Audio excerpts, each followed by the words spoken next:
بسم الله والحمد لله والصلاة والسلام على سيدنا محمد رسول الله. إن شاء الله دلوقتي هبدأ أكتب معاك أول كود في الدارت، أول كود في حياتنا عموما. إحنا الكل كده أول كود في حياتنا هنكتبه مع بعض دلوقتي. لكن قبل ما أكتب الكود محتاج إن إحنا عايز أوضح لك نقطة مهمة. تعالى كده مع بعض، معلش الفيديو ده استحملني فيه، ممكن يكبر عن 5 دقايق أو 7 دقايق، بس انت خليه على 1.5 بحيث ان انت وانا بكتب او حاجة ما تبقاش انت متضايق. طيب، عايزين نعرف ان لغات البرمجة دي زي ما اتكلمنا قبل كده هي بالظبط زي العربي، زي الانجليزي، زي الفرنساوي، كله ده زي بعضه. طيب، جميل. بص بقى يا سيدي، لو عايزين نكتب حاجة في العربي، فالعربي ده اساسا او اي لغة عموما معتمد على حاجتين، على حروف او جمل. يعني عندك حرف او جمل. طيب، الحروف دي هي اللي بتتحفظ. الحروف دي احنا بنحفظها عشان تبقى فاهم، انت اكيد مليون في المية عارف الكلام ده. الجمل بتتكون تكوين، انما الحروف بتتحفظ. يبقى الحروف حفظ، الجمل تكون ده زائد ده زائد ده، يطلع معاك في الاخر جملة. جميل اوي الكلام ده. طيب، قالك تعالى ندي مثال على الكلام ده، بس قبل ما نخش في البرمجة هندي مثال على الكلام ده بس بالعربي، أو بلاش العربي، بالحاجة عادية خالص. يعني هديك كده نقطة رقم 7، رونالدو. طيب، 7 ده تقدر توصفهولي؟ تقدر تديله وصف؟ تعالى نديله وصف. بص يا سيدي، رقم 7 ده عدد صحيح، خلاص. اسمه 7، قيمته ب7. الكلام ده كله هو موجود جوه مخك. ده انت مش محتاج كل مرة ان انت تقوله لحد ان انا عشان قبل ما اتكلم كلمة 7 دي لازم اقوله ده عدد صحيح، 7 دي هي الاسم بتاعها وده القيمة بتاعتها. ما بقولش الكلام ده، انا بقول 7 على طول. حلو الكلام. هو ده بالظبط، دي الجملة. قالك الجملة دي هي بالظبط في الدارت، لكن في حاجة بس مختلفة صغيرة أوي، إن أنت محتاج كل مرة تقول لي بس. كل مرة محتاج تقول لي بس، هو ده الموضوع. يعني ايه كل مرة محتاج تقولي؟ قال لي والله انت عندك شرط اساسي لازم تنفذه. طب ايه هو الشرط الاساسي؟ عشان تكتب اول كود في حياتك محتاج تكون يعني عندك الثلاث حاجات دول بالظبط.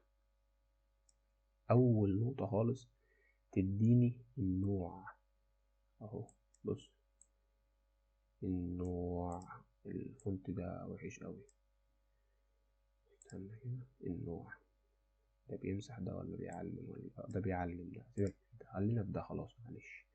تعالى نغير له اللون بتاعه، خليه ده مثلا. النوع يعني الداتا تايب.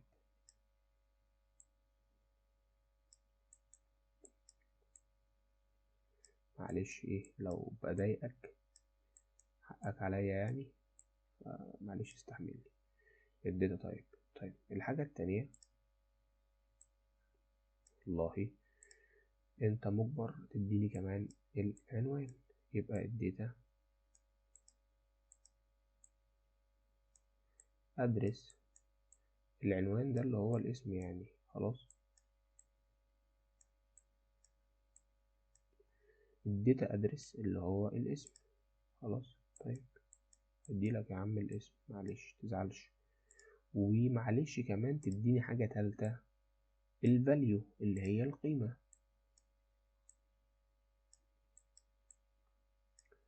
خلاص، تعالى نكتبها دي القيمة.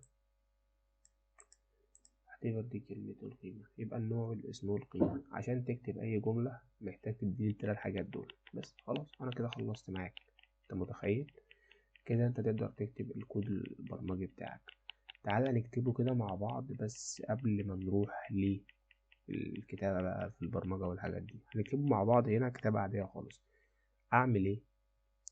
عندنا الداتا تايب العدد الصحيح اسمها integer i n t، ده هشرحهولك وهحفظهم لك متقلقش يعني. فهتكتب ايه integer بالشكل ده، وبعدين هتكتب العنوان بتاعها او اسمها ايه، هسميها x، وتديني قيمتها بتساوي 7، وفي الاخر ايه، اقفل لي الكلام بتاعك ده بعد اذنك. دي كده اسمها قفلة الايه، السطر بتاعك. خلاص، انت كنت بتشوف الناس بتفضل تكتب كده اهو كده اهو، في الاخر يحط ايه، السيمي كولون بالشكل ده. هو ده اللي احنا هنعمله يعني، او هو ده اللي احنا اوريدي عملناه كده. احنا عملنا ايه؟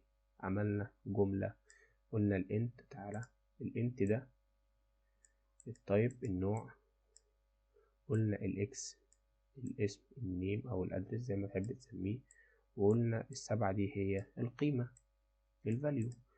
طيب تعالى اشرح لك حتة مهمة. عارف اللي حصل دلوقتي ايه؟ انت لما قلت له ان عدد صحيح x7، عارف هو راح عمل ايه دلوقتي؟ الماشين بتاعتك، مش عايز امسحهم بس معلش ايه، لازم افضي مساحة شوية، ولا اخليهم لك احسن وامسح الحاجات التانيين؟ معلش انا اسف، لحظة واحدة معلش اهو، بس خليني اخلي لك دول مهمين بالنسبة لي قوي. معلش انا اسف سوري. تعالى يا صاحبي، يا رب قدرنا اهو، بس تعالى يا معلم، هخليهم لك على جنب بحيث ان انت ما تنساهمش ابدا ان شاء الله يعني. عارف هو احنا لما كتبنا الانت اهو اي ان تي الاكس ايكوال 7 وعملنا كده، عارف حصل ايه؟ تعالى اقول لك حصل ايه. راح الجهاز بتاعك للميموري، عمل ايه الباشا؟ راح خزن لك مكان هناك في شكل الصندوق ده بالظبط. هو راح اشترى الصندوق ده من الميموري، قال لها بعد اذنك انا عايز الصندوق ده. قالت له ليه؟ قال لها والله انا هحط في الناحية دي اهو، الناحية دي الداتا تايب. خلاص، يبقى انا هنا هحط انتجر، استأذنك احط لك انتجر.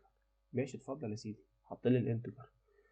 والله هحط من الناحية دي كده اهو، مثلا الناحية دي كده اهو هحط والله الاسم اللي هو الاكس، ومن جوه هحط معلش الايه، من جوه هحط الايه، القيمة اللي هي ال7.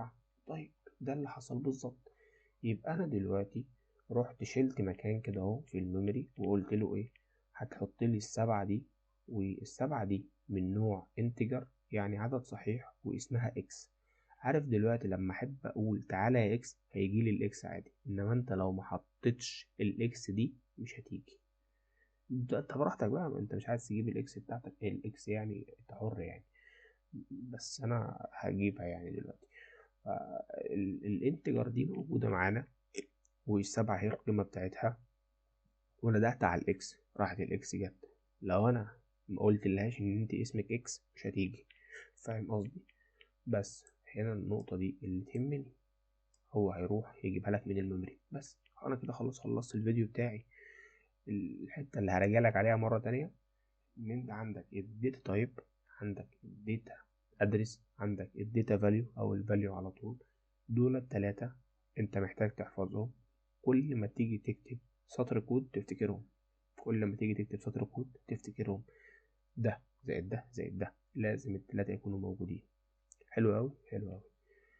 الفيديو اللي جاي هتكلم عن حاجة اسمها الاي دي اي. الاي دي اي ده اللي هو ايه، الانفايرمنت بتاعتنا، ده المكان اللي احنا بنشتغل فيه، دي الكراسة بتاعتنا. الفيديو اللي جاي هيكون تقريبا دقيقة ونص او دقيقتين، بشرح فيه ايه هو الاي دي اي وايه هي انواع الاي دي اي، بس مش هعمل حاجة تانية. خلاص يلا، السلام عليكم ورحمة الله وبركاته.